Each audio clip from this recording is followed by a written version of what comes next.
যে চক্রান্ত ষড়যন্ত্র এখনও কমছে না। পার্শ্ববর্তী দেশ তারা যখনই দেখেছে ডক্টর ইউনূস সাহেব এবং তারেক রহমান সাহেবের বৈঠক হয়েছে, এখন আমাদের ভারপ্রাপ্ত চেয়ারম্যান তারেক রহমানের নামে অসংখ্য কুৎসা এবং অপপ্রচার সেখান থেকে চালানো হচ্ছে।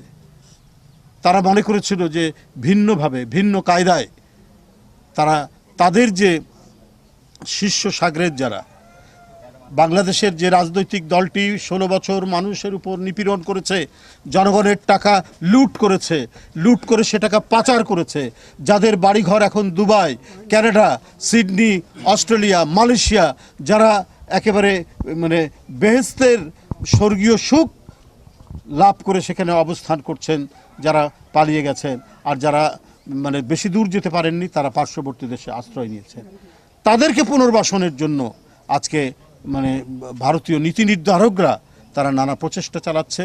এবং এই যে আমাদের অন্তর্বর্তীকালীন সরকার, এটা তো আন্দোলনের ফসল। 16 বছরের নিরন্তর আন্দোলন এবং জুলাই আগস্টের যে রক্ত ঝরা আন্দোলনের মধ্যে দিয়ে শেখ হাসিনার পতন হয়েছে, এই পতনটাকে তারা সহ্য করতে পারছে না।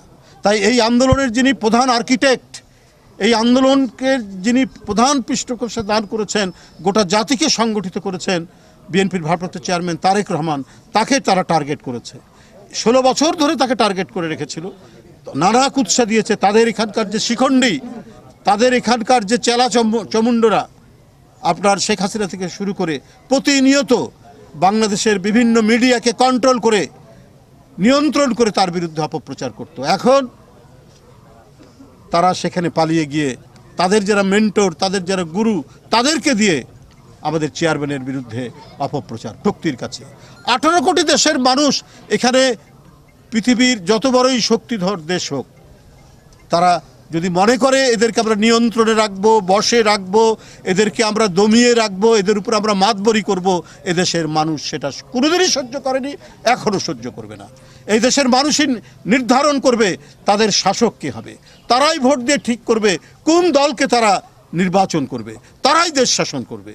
এই জন্যই আমাদের 16 বছরের নিরবচ্ছিন্ন আন্দোলন সংগ্রাম আমরা করে গেছি। আমরা নিজেরা বুকে গুলি বরণ করেছি, আমরা নিপীড়নের শিকার হয়েছি, অত্যাচারের শিকার হয়েছি, তারপরেও শেখ হাসিনার কাছে কেউ আত্মসমর্পণ করেনি। আমাদের ভারপ্রাপ্ত চেয়ারম্যান সাহেবের সাথে ইউনূস সাহেবের আমরা প্রত্যাশা করছি যে নিশ্চয়ই একটা অবাধ সুষ্ঠু নির্বাচন হবে, একটা যৌক্তিক সময়ের মধ্যে হবে।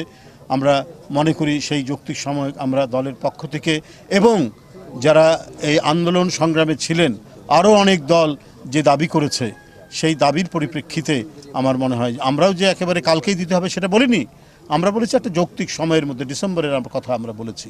তো সেই ক্ষেত্রে তাদের মধ্যে আলাপ আলোচনা হওয়ার পরে নিশ্চয়ই একটা যৌক্তিক সময়ের মধ্যেই আমাদের অন্তর্বর্তীকালীন সরকার তারা নির্বাচন কমিশনকে জানাবে যে কবে ভোটটা হবে। তা আমাদের বিশ্বাস জনগণের দাবির প্রতিফলন হবে সরকারের সিদ্ধান্তের মধ্যে।